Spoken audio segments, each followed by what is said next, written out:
तर ते एवढेच.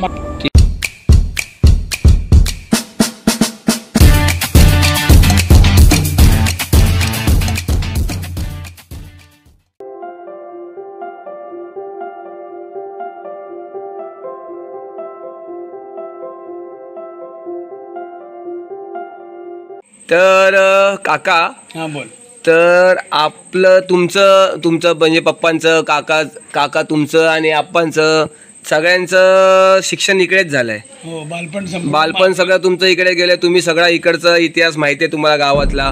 परत या म्हणजे माझा असा बोलण्याचा उद्देश असा आहे का तुम्हाला ह्या बाहेरच्या ज्या अतृप्त ज्या शक्ती आहेत याबद्दल पण काहीतरी अनुभव आला असेल लहानपणी. मला नाही, पण माझ्या भावाला आलेला आहे. म्हणजे आप्पाला आलेला आहे अनुभव.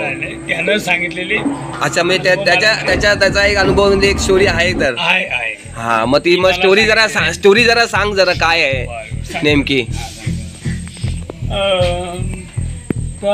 असं झाला, जवळजवळ 30-35 वर्षाची गोष्ट असेल. हा. आणि पहिले आपल्या इकडे मासे वगैरे पकडतात. हा. तर काय झालं, एक दिवशी बोलले घरात की बा चला आज माशाला जाऊया. 10-10:30 वाजले होते. बोलले ठरलं माशाला जायचं. निघता 11 वाजले निघेपर्यंत. मग सुरुवात केलेली. आमच्याकडे एक नदीवरची ठिकाण आहे कुत्तरकोंड म्हणून. हा, तर तिथून सुरुवात करतो. तिथे हे बाबा तात्या, म्हणजे आपल्या वाडीतले जे 3 जण आहेत आणि दीपक बेर्डे असे 3 जण ते मासे पकडायला सुरुवात केला. कुत्तरकोंडावर मासे पकडत त्यांना खूप मासे मिळायला सुरुवात झाली. तर ते एवढे मासे पकडायचे एवढे दंग झाले की त्यांना बाकीचं काय सुचत नव्हतं. पकड मासा टाक पुशे असं पकडता थोडे सुतारांच्या पाणवठ्याच्या आसपास ते आले.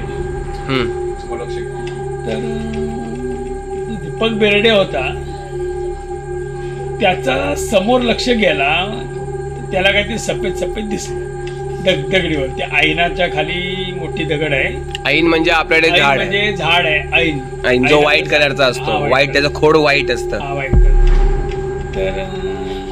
तर असं झालं की तो दीपक बेर्डेला ते साधारण सफेद घातले ते दिसलं. म्हणून त्यानं जरा बत्तीच्या उजेडात असं डोळ्या हात घेऊन बघितलं. आणि पुढे तर 3 माणसं लाईनीत उभी होती. पूर्ण सफेद कपडे घातलेले 3 माणसं. हा, 3 माणसं उभी होती, सफेद कपडे घातलेले.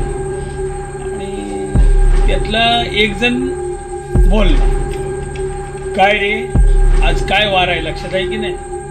तेव्हा ह्यांच्या लक्षात आलं की 12 वाजून गेलेले आहेत, गुरुवार लागला. आणि आमच्याकडे पद्धत अशी आहे की मच्छी खाण्याचे जे बऱ्याचशा गोष्टी कोकणामध्ये होत राहतात.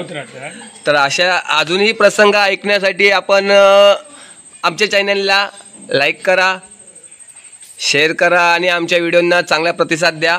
आणि चॅनलला सबस्क्राईब करायला विसरू नका. धन्यवाद.